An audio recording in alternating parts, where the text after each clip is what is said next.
이 편입니다. 지난번 영상에서는 그가 혹은 내가 혹은 그녀가 그가 회피성 인간인지 몇 가지 테스트를 해봤고요. 이번 영상에서는 회피성 성향을 가진 남자친구 혹은 남편 혹은 여자친구 혹은 아내 때문에 속상해서 어쩔 줄을 몰라서 오시게 된 분들, 저 포함입니다. 대체 솔루션이 있는지 고민이 되게 많으실 거예요. 그리고 이들을 어떻게 하면 내 편으로 만들 수 있을지 핸들링 방법에 대해서 좀 다뤄볼까 합니다. 중간중간 저희 투비 전남편에 대한 이야기가 있으니 끝까지 들어주세요. 아참, 구독과 좋아요 그리고 알림 설정은 하셨나요? 괜찮아요? 안 하셨으면 지금 해주세요. 오늘은 투비 전남편 이야기로 먼저 시작을 해볼게요. 목돈이 꽤 많이 모여 있었어요. 그래서 지금 타이밍이 별로 안 좋으니까 그동안 좀 더 알아보고 타이밍 오면 그때 딱 할 수 있도록 우리 놀지 말고 좀 공부도 하고 준비를 좀 하자, 알아보자 라고 했어요. 그랬더니 자기가 옛날에 힘들었던 이야기를 막 하면서 또 빙글빙글 돌려 얘기하는 거예요. 무슨 말인지 잘 모르겠고. 근데 그 일이 무려 15년에서 20년 전 일이에요. 그냥 안 하겠다는 거죠. 그러면서 본인은 지금 이 상황에 만족한다라는 말이었던 것 같아요. 뭐 자존심에 그런 말을 했을 수도 있다고 생각을 해요. 근데 모든 방면에 있어서 이런 변명과 이유들이 모두 있는 거예요. 잘 들어보면 이것들을 할 수 없는 이유는 자기가 컨트롤을 할 수 없다.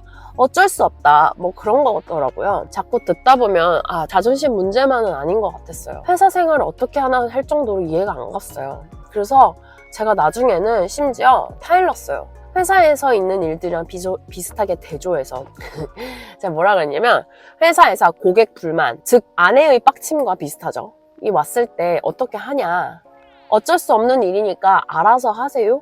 라고 하냐? 아니잖아요. 더군다나 회사 일보다 더 중요한 건 지금 너와 나의 문제야. 우리 결혼한 지 한 달도 안 됐어 라고 제가 그런 이야기를 했었거든요. 그리고 끝으로 본인이 인정하는 바가 좀 있었어요. 자기도 좀 문제를 직면하기 싫은 것 같다고. 근데 그가 변할 생각은 좀 없었지만 그때 변한다고 했었어도 저의 마음은 좀 이미 짜게 식었던 것 같아요.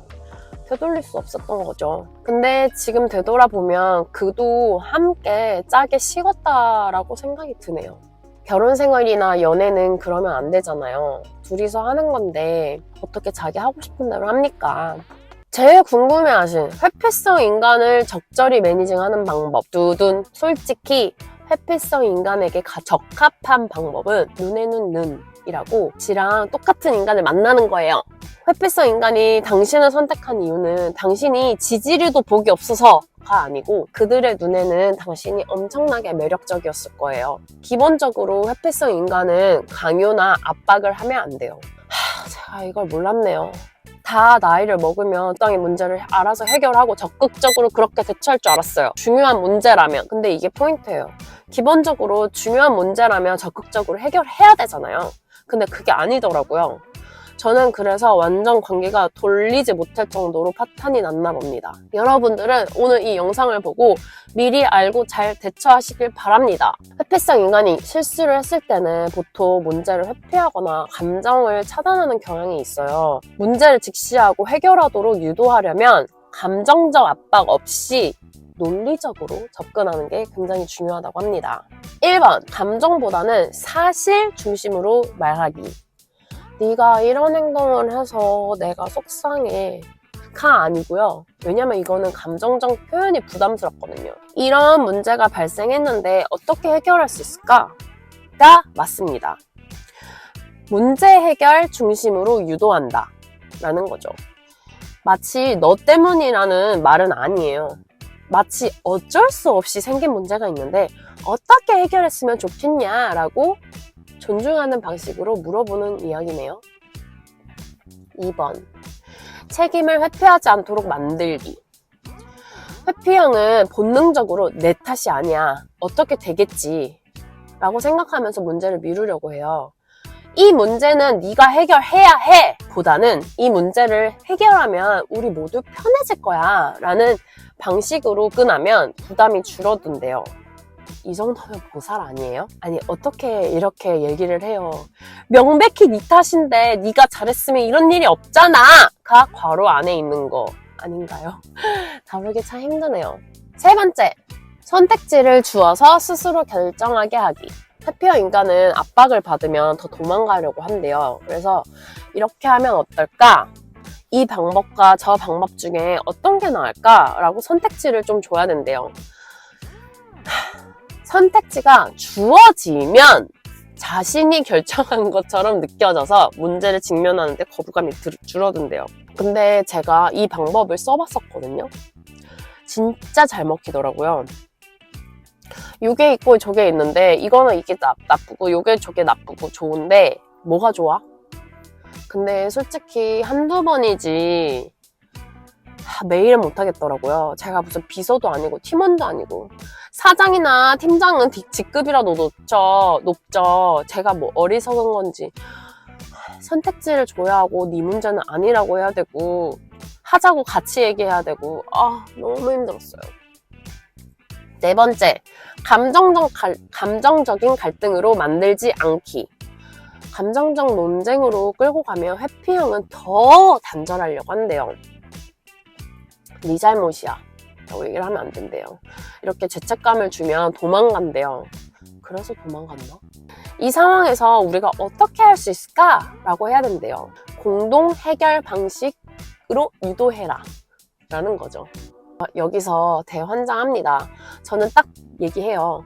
이런 부분이 잘못됐으니까 어떤 방법이 좋을지 잘 생각해서 다시 이야기하자. 근데 이걸 보고 나니 상대한테는 상처 주는 말이었을 수 있다고 생각해요. 근데 상대는 어떤 방법을 가지고 왔게요? 네, 맞아요. 어쩔 수 없대요. 다섯 번째, 해결 과정을 작게 쪼개서 부담을 줄이기. 해피형은 부담을 느끼면 아예 손을 놓는 경향이 있대요.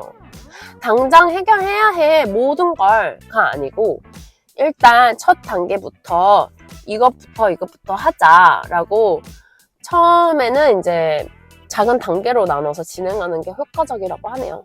마지막으로 긍정적인 피드백을 주기. 봐봐, 네가 해결하니까 이렇게 잘 됐잖아 라는 긍정적인 피드백이 필요하대요.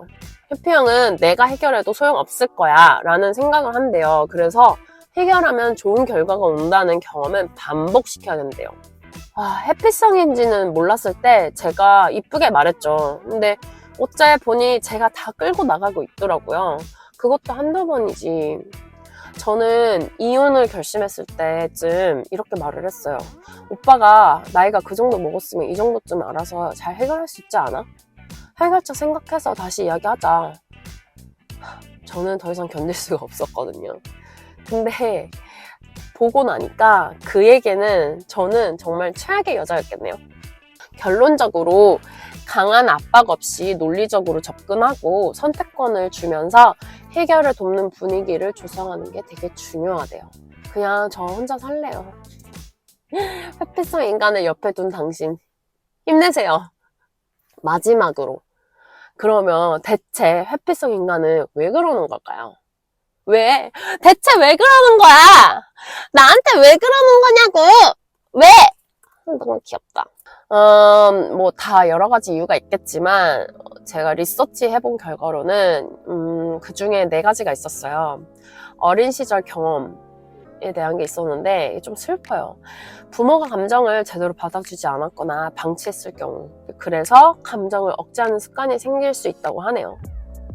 근데 이거는 좀 대한민국 사람들이라면 좀 많이 겪지 않나라는 생각이 들어요. 그리고 두 번째로는 애착 유형. 불안형 애착과 반대로 회피형 애착을 형성한 경우 친밀감 자체가 부담스럽대요. 그냥 그런 성향을 가지고 태어난 거죠. 이거는 어쩔 수가 없는 거죠. 세 번째로는 자기 방어 기제를 가지고 있대요. 상처받지 않기 위해서 감정을 차단하고 거리를 두려고 하는 본능적인 반응이라고 하네요. 그런 것 같아요. 이제 상처를 받다 보면 뭐 이거를 해서 도움 되는 게 없으니까 굳이 기대를 하지 않는 거죠. 마지막으로 트라우마가 있어요. 과거의 연애나 인간관계에서의 큰 상처를 받은 경험이 있을 수도 있다는 거죠. 이게 아까 말씀드린 3번의 자기방어 기제랑 비슷한 것 같네요. 근데 결론적으로 회피형 인간은 타인과의 관계에서 거리를 두려는 경향이 있지만 적절히 이해하고 다가가면 언젠가는 소통할 수 있는 방법이 있다고 합니다. 중요한 거는 감정을 강요하지 않고 서서히 신뢰를 쌓아가는 거예요. 근데 이거는 모든 관계에서나 마찬가지인 것 같네요. 굳이 회피성 인간이라고 해서 감정을 강요하지 않는다가 아니고 어떤 관계든 저희는 감정을 강요하지 않는 게 좋다고 생각합니다. 오늘의 컨텐츠가 도움이 되셨다면 구독과 좋아요, 알림 설정 필수! 다음에 또 돌아올게요. 재미있는 컨텐츠로. 안녕!